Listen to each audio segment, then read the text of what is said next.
Bilirsən kimdir o? Kimdir? Banişevski. Vaxtilə dünyanın ən güclü hücumçularından biriydi. Sadeylik heç vaxt forma dəyişmir.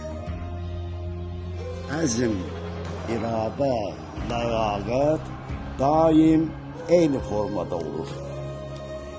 O da bu dəyərlər kimi ömrünün sonuna qədər bu formanı heç nəyə dəyişmədi.